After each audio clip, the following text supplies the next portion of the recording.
Donc coucou tout le monde, aujourd'hui je vais juste vous présenter mon organisation Booktube. Donc voilà, je vais vous faire un petit tour de mon bureau, c'est pas si extraordinaire que ça mais voilà. Et les organisations YouTube, Booktube, mes carnets, etc. Donc c'est parti. Ici, eh bien c'est mon imprimante fax, blablabla, voilà que je mets ici. Donc ici voilà, c'est plus le coin papeterie, donc comme vous pouvez le voir. Donc là, j'ai deux petits rangements où il y a mes carnets. Donc je vais vous les montrer tout à l'heure. Ensuite, ici, ce sont tous les petits stickers, tout ce que j'utilise pour faire joli, j'ai envie de dire. La plupart, je les ai achetés à Action. Mais en fait, j'aimerais bien quand même avoir une sorte de petit carnet, une sorte de petit classeur pour bien ranger tout ça. Parce que ça fait un petit peu fouillis ici. Donc voilà. Ensuite ici vous avez des stylos que j'utilise la plupart du temps. Voilà, des couleurs. Voilà, donc des petits masking tape. Donc j'en ai beaucoup, j'en ai acheté beaucoup à Action. Quelques-uns sur des sites spécialisés papeterie mignonne. Ou soit quelques-uns chez Emma. Voilà. Des stylos de toutes les couleurs. Des stylos... Oula. Voilà, des Faber-Castell, donc ça je les utilise plus pour mon bullet journal. Donc, je vais vous montrer ça tout à l'heure. Donc voilà. Les petits trucs papeterie ici. Ensuite ici on a une petite colonne toujours où il y a encore des masking tape. Voilà. Ensuite ici c'est plus des petits stickers. Je vais faire un petit zoom. Voilà. Des petits stickers que j'utilise quasi quotidiennement en fait pour les bullet journal, etc. Ici, hop, donc là c'est un autre. Donc là c'est des recharges, j'ai envie de dire. 4 autres stylos neufs de Faber-Castell, voilà. Et ici en fait ce sont des tampons aussi que j'utilise. Donc voilà, ce sont des petits tampons que j'utilise. Donc là je les ai tous mis là. C'est des tampons en fait qu'on colle en fait, ils sont transparents, enfin bref, voilà. Ensuite là, il y en a plein. Clairement il y en a plein. Et en fait ces stickers là, enfin ces tampons un petit peu transparents, parce qu'ils sont un peu mous, enfin en plastique, ben je les utilise. On les colle dessus. Et c'est grâce à ça que je les tamponne en fait. Et là, on a différents encres que j'utilise aussi. Donc voilà, de quelques couleurs. Donc voilà pour les matériels, le matériel que j'utilise. En gros, c'est ça, voilà, avec des petits, des post-it. Voilà, j'utilise beaucoup tout ça. Donc ensuite j'utilise aussi ces petits feutres. Donc ce sont à grosse pointe. Donc ça c'est très joli en fait pour faire calligraphie, etc. C'est plutôt joli. Voilà. Et de l'autre côté c'est un peu plus fin. Voilà, comme ça. Donc c'est des couleurs pastel que j'ai pris pour en avoir de plusieurs couleurs. Donc ça c'est des Tombow si je me souviens bien. Ah oui c'est ça, ce sont des Tombow. Et je trouve qu'ils sont hyper jolis, enfin, c'est des pastels et ça tient bien. Donc là comme vous pouvez le voir, j'utilise beaucoup de carnets, donc j'en ai 1, 2, 3, 4, 5, 6. Donc voilà, j'ai 5 carnets et le bullet journal qui est ici. Donc tout d'abord, pour le bullet journal, je vais vous montrer déjà comment je le fais. Donc par rapport à l'ancien bullet journal, donc je vais vous le montrer. Donc voilà, c'était celui-là en fait, le bullet journal que j'avais au début. Donc il est bien rempli, il est terminé bien sûr. Et je vais vous montrer quelques pages vite fait. Voilà, j'avais mis genre une page pour les codes couleurs. Donc je sais pas si vous allez voir bien exactement. Mais voilà, on va dire que celui-là, ce bullet journal, c'était le premier que j'avais. Et c'était plus artistique, j'ai envie de dire. Voilà, plus où il fallait que ça soit beau. En bref, voilà. Donc là je commençais à mettre les index. J'avais rempli les index mais voilà, j'ai pas continué. Donc voilà, je vais vous montrer quelques pages, hein, faut pas choisirez, voilà. Mais voilà, c'était très coloré. Après un bullet journal, c'est un peu, on fait ce qu'on veut, quoi. Enfin, il est adapté à la personne qui l'utilise, quoi, en gros. Donc soit il peut être joli, soit il peut être fonctionnel, voilà, c'est comme on veut, quoi, en gros.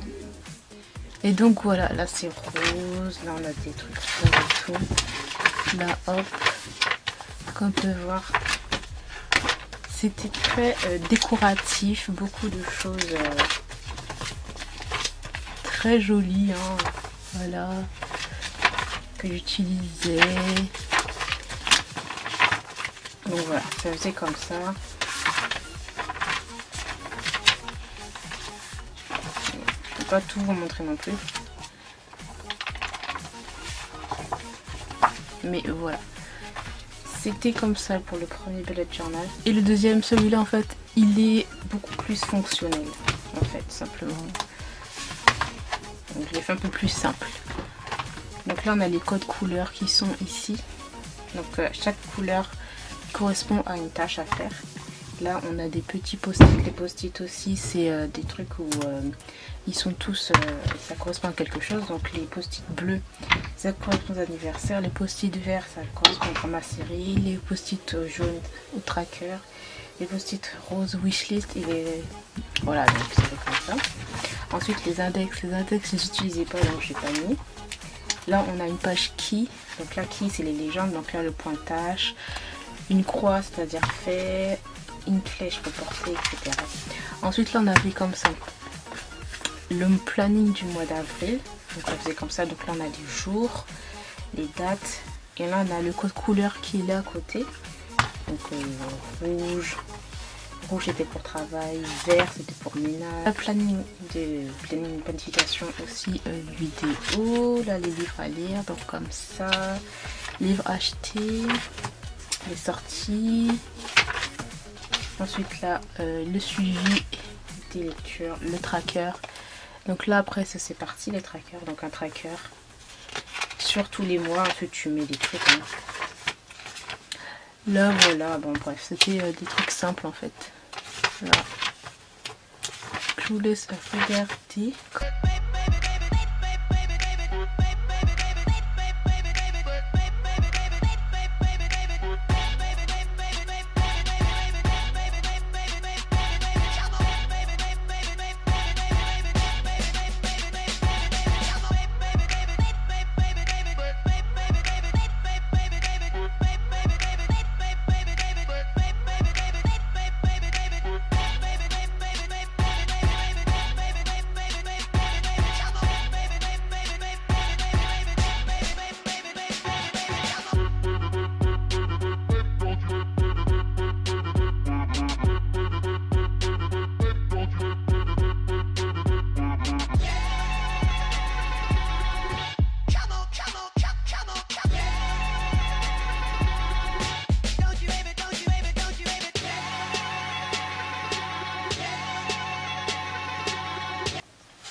Donc là voilà, janvier 2018. Donc là on a les sorties que tu mets ici, les planifications des vidéos. Donc là c'était pour tout le mois de janvier. Donc voilà, tout est déjà écrit pour. Ensuite là on a la légende planning du travail. Des codes couleurs, donc le bleu c'est pour 7h-19h, le orange c'est pour 9h-21h, le rouge et les violets c'est pour les congés annuels, les repos, les RTT, les récupérations, etc. Et là en fait le nombre de jours auquel tu as droit. Donc voilà, 25 CA, 14 RTT, 4 assiduités, 2 RCD, 9 fériés. Enfin bref voilà. Comme ça. Donc là voilà on voit mieux. Donc là c'est le planning à l'année du janvier à décembre avec les jours et les dates, voilà, et comme je l'ai dit les légendes qui correspondent, voilà. Donc on peut dire oh là là t'as beaucoup de congés, mais il faut pas oublier que je travaille en 12 heures hein. Donc voilà, tu as le droit à des récup. Le truc c'est que on n'a pas des vacances scolaires et on a 21 jours soit en juillet soit en août. Donc voilà. Ensuite là pour les daily j'ai décidé en fait de les mettre comme ça.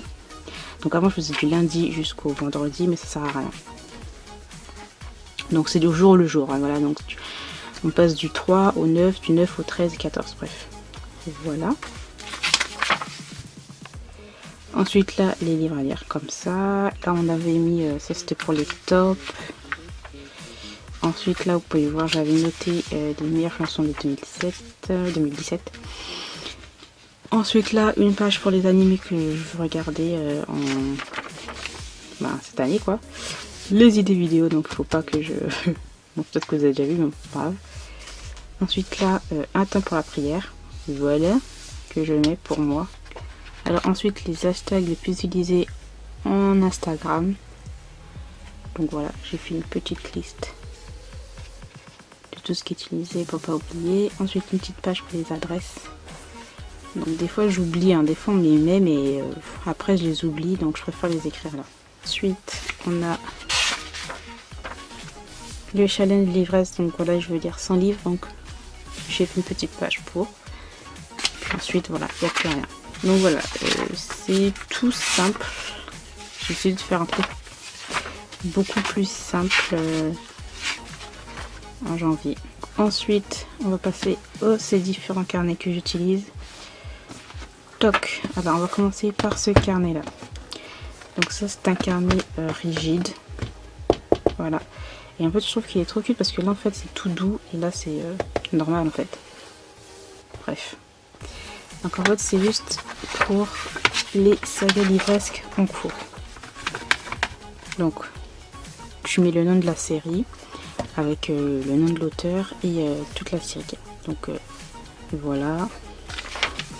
Donc c'est très bien pour voir le nombre de séries que j'ai commencé, celles que j'ai pas fini et celles qu'il faut que je finisse. Donc voilà. Donc ça me fait quand même ça.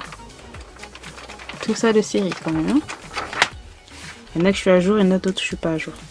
Hop, donc pour celui-là, voilà. Ensuite celui-là, je l'utilise pour la K-pop. Donc voilà, là c'est en 2018. Je note tout simplement les chansons que j'écoute beaucoup. Donc comme vous pouvez le voir, il y a tout ça. Donc avant, vous pouvez voir août 2017, je notais tout. Voilà pour celui-là. Celui-là pour les dramas. Donc ça c'est pour les dramas, donc tous les dramas que je regarde aussi, je les mets dessus. Donc voilà. Donc à chaque fois je mets le nom du drama, c'est un drama thaïlandais, taïwanais, coréen, blablabla. Ensuite là j'avais mis les meilleurs dramas voilà, de 2017, je les ai notés là.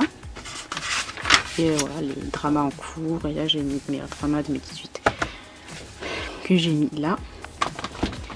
Ensuite j'utilise ce carnet en fait pour les mangas. Donc voilà, tout simplement je note le nombre. En fait là il y a un petit attendez, parce que j'étais en train de compter et donc je mettais le nombre à chaque fois de... Donc voilà le nom des mangas, le tome, la note, et si c'est un coup de cœur, ben je mets un petit coup de cœur. Voilà. Et voilà, donc ensuite là en 2018, voilà. Pour ce carnet là. Et ensuite ce carnet là c'est pour les romans. Donc ça je l'ai commencé depuis 2015. Voilà, c'est un carnet depuis 2015.